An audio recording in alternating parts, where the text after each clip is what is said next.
صلاۃ العصری فقد حبط عملہ، جس نے عصر کی نماز چھوڑ دی اس نے اپنا حلال کا اہتمام رکھا جائے، اور اس کے ساتھ حرام سے اپنے آپ کو بچا کر ہمارا نامہ اعمال کھلے گا، ہمارے نیک اعمال ہی ہمارے وہاں مددگار ہوں گے، اور ان کو صحیح طریقے سے ادا کرنے اور نیک اعمال سے دلچسپی رکھنے اور انہیں حفاظت محفوظ رکھنے کی توفیق عطا فرمائے، آمین یا رب العالمین۔ آج مختصر سی بات آپ حضرات کی خدمت میں عرض کرنی ہے۔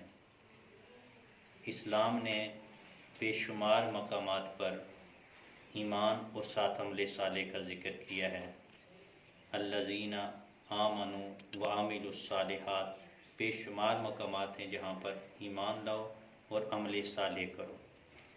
اسلام کی تعلیمات میں مسلمان کو نیک اعمال کی کثرت سے ترغیب دلائی گئی ہے، اور مختلف مواقع پر اس کے لیے زیادہ سے زیادہ نیکیاں جمع کرنے کی فکر عطا کی گئی ہے، اور یہ اس کی پہچان رکھی گئی ہے کہ فاستبقوا الخیرات، کہ وہ نیکی کے کاموں میں سبقت لے جانے والا ہے، اور اس کے لیے چھوٹے چھوٹے امور میں اللہ نے کثرت سے اس کے لیے اجر و ثواب رکھا ہے۔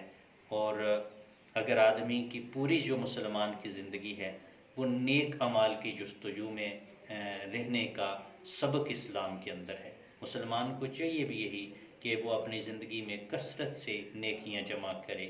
دیکھیں حضور نبی کریم صلی اللہ علیہ وسلم کی حدیث میں بے شمار مقامات ہیں جہاں پر ہے کہ کسی کو سلام کرنا یہ صدقہ ہے، ہندہ پیشانی سے ملاقات کرنا یہ نیکی ہے، راستے سے تکلیف دہ چیز ہٹا دینا نیکی ہے، کسی کی مدد کر کے اس کا سامان اٹھانا، کسی معذور کو کسی مجبور کا سہارا بننا یہ نیکی ہے۔ انسان چلتا پھرتا بے شمار نیکیاں اپنی زندگی میں جمع کر سکتا ہے، اور اسلام نے اس کی ترغیب بے حد دلائی ہے۔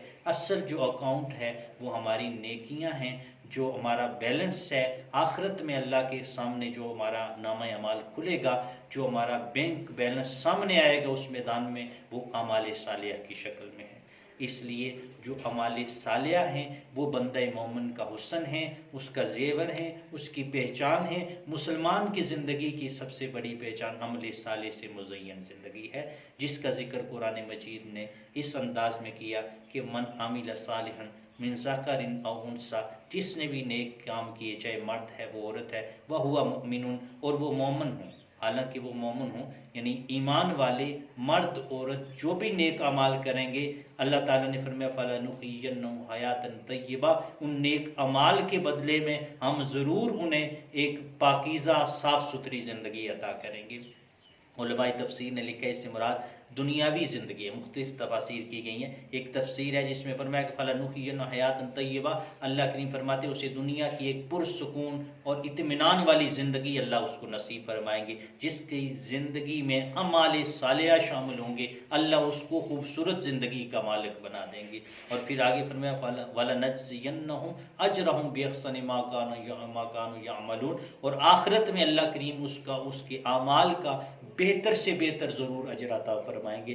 تو اعمال صالحہ دنیا میں بھی خوبصورت زندگی کا مالک بناتے ہیں، اور آخرت میں بھی اجر عظیم کا سبب بنتے ہیں۔ اس لیے اعمال صالحہ کی طرف توجہ اسلام نے جو ہماری دلائی ہے، اس کی طرف ہماری توجہ مسلمان کی بارہا رہنی چاہیے۔ صبح جو نکلتا ہے مسلمان گھر سے، شام تک اسے اپنی صبح اور شام یا اپنے نفس کو ہلاک کرتا ہے یا اپنے نفس کو آزاد کرتا ہے حدیث شریف کے مطابق، یعنی جو اعمال صالحہ کما کر شام کو واپس لوٹتا ہے وہ ایک آزاد انسان ہے، اور اس نے کامیاب صبح کی، کامیاب شام کی، اور جس نے گناہ جمع کیے وہ ہلاک ہو گیا، تباہ ہو گیا۔ اس لیے زیادہ سے زیادہ اعمال صالحہ کی طرف اسلام نے توجہ دلائی، اور اس کی بنیادی شرط جو ہے اعمال صالحہ کی قبولیت کے لیے وہ کوئی انسان کی نیت میں اخلاص کا ہونا ہے۔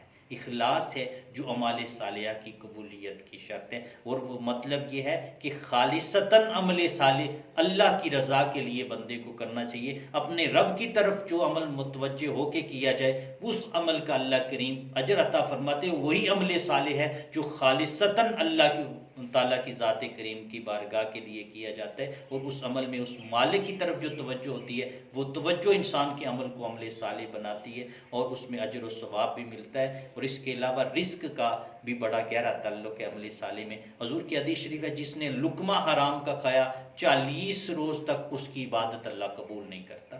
یعنی رزق کے حلال جو ہے یہ بھی ایک بندے کی عبادت اور عمل صالح کی قبولیت کے لیے ایک لازم ہے۔ اسی طرح جس نے شراب پیا اللہ اس کی عبادت کو قبول نہیں کرتا۔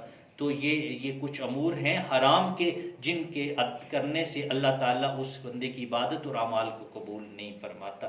اگر عمل صالح انسان کر لے اس کی حفاظت کے لیے چند باتیں اسلام کی پوری جو معلومات ہیں ان کے اندر ایک نیک اعمال کی حفاظت بھی ضروری ہے۔ جس طرح ہم پیسے کی حفاظت کے لیے اسے بینک میں رکھتے ہیں، اسے کسی محفوظ جگہ تک رکھتے ہیں، اس کو ایک محفوظ مقام تک رکھ کے اس کی حفاظت کرتے ہیں، یا کسی بندے کے ذمہ دار کے سپرد کرتے ہیں، راستے میں کوئی نہیں پھینک دیتا جس طرح دنیا کے مال و دولت کو، اسی طرح اعمال صالحہ کی حفاظت کا بھی ایک طریقہ ہے، اور وہ طریقہ یہ ہے کہ انسان ریاکاری سے بچے، چونکہ ریاکاری اعمال کو تباہ کر دیتی ہے۔ کہ قیامت کے دن شہید آئے گا، اس کو اللہ دوزخ میں بھیجے گا، فرمائے گا کیوں بھیجا ہے؟ کہا گا بندہ یا اللہ میں نے تو شہادت دی ہے۔ اللہ فرمائے گا اے بندے تو نے دنیا کی شہرت کے لیے کی ہے، میرے پاس کوئی اجر نہیں ہے۔ تو ریاکاری اعمال صالحہ کو ضیاع کر دیتی ہے۔ اگر شہادت جیسی بڑے رتبہ اور ریاکاری سے ضیاع ہو سکتا ہے تو چھوٹی چھوٹی نیکیاں تو بدرجہ اولا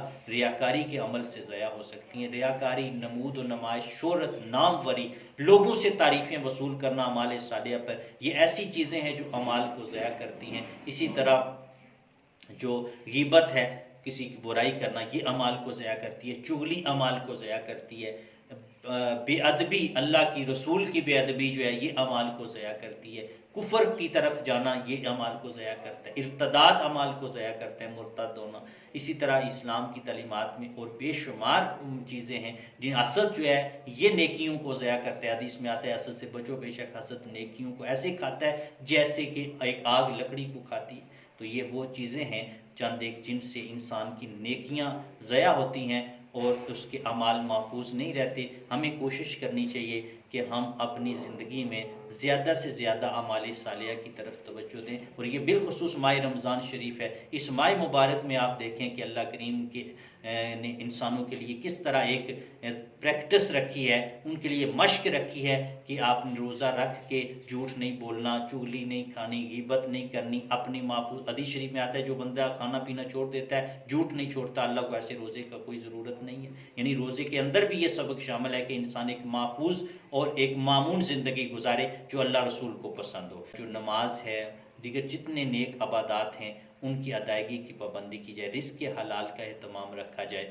اور اس کے ساتھ حرام سے اپنے آپ کو بچا کر نیک اعمال کو، بری حرکات اپنی سے ان کو ضیاع نہ ہونے دیا جائے، کیونکہ یہی وہ عظیم سرمایہ ہے جو کل ہم اللہ کے سامنے جب پیش ہوں گے اس کی بارگاہ میں ہمارا نامہ اعمال کھلے گا، ہمارے نیک اعمال ہی ہمارے وہاں مددگار ہوں گے، اور اس رب کی بارگاہ میں ہمیں اس سے خوشی حاصل ہوگی۔ اللہ کریم ہمیں نیک اعمال کرنے، ان کو صحیح طریقے سے ادا کرنے اور نیک اعمال سے دلچسپی رکھنے اور انہیں حفاظت محفوظ رکھنے کی توفیق عطا فرمائے۔